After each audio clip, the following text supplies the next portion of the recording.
be around 3 to 4 times a week. Adults, it's recommended 5 times a week, 30 minutes of moderate exercise. I finish an exercise at least 2-3 times a week. Everyone should do at least a couple of hours of exercise every week. Today's society has many increasing problems from fears to education. However, an upcoming problem in today's society is obesity. In this documentary, we'll be looking at how health and fitness is a major crisis in today's society and the reasons why obesity is spiralling out of control. With so many unhealthy alternatives available, it is easy for obesity to spiral out of control. However, there are healthy alternatives available which can still prove to be enjoyable. For example, Spud You Like, Nando's, and even the Handmade Burger Company. There are even health shops available to obtain your daily nutrition.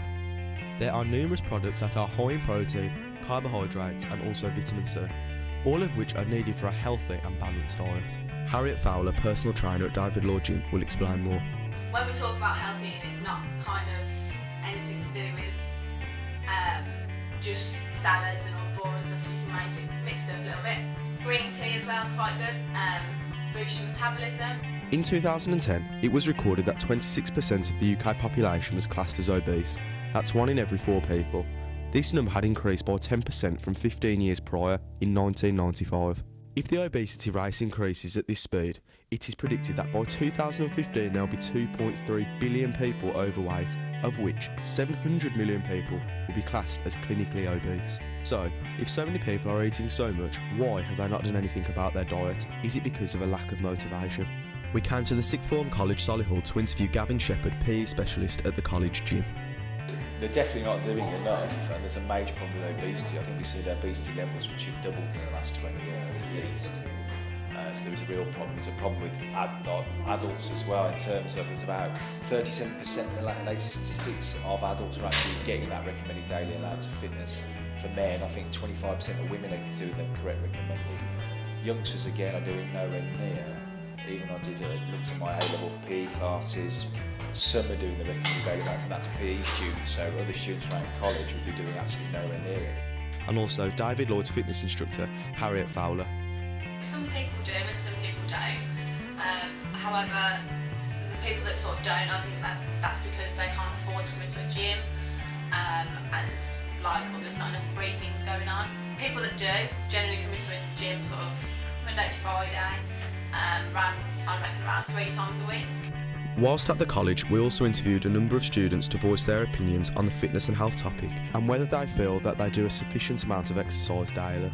We discovered that 50% of students asked did not believe they did enough exercise on a regular basis. So, what has led to today's youth's finding it is acceptable not to exercise and eat healthily? Media, peers, friends. Parents are your major shapers in your attitudes and your behaviour when you're growing up.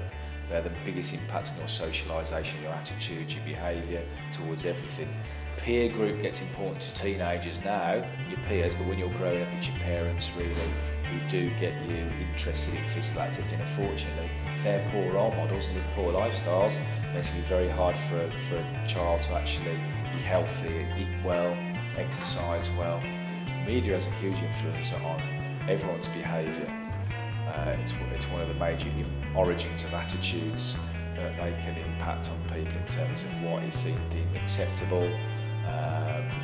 There's obviously an ideal image to live up to in terms of an ideal body shape, etc. And they force on people, which can affect people's self-esteem, cause them to be really self-conscious and maybe frightened to work out, not having confidence.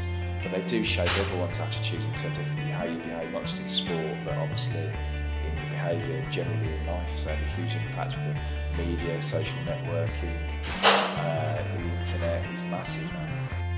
So, with parents and media being such influences on the health and fitness crisis, what can society do to correct this and make it a positive influence? Well, suggestions have been raised like limiting the amount of advertising time that fast food retailers are allowed to advertise their products, or increasing the parental guidance, educating their children and enforcing a healthy diet from a young age. It's time to make a decision: burger or body.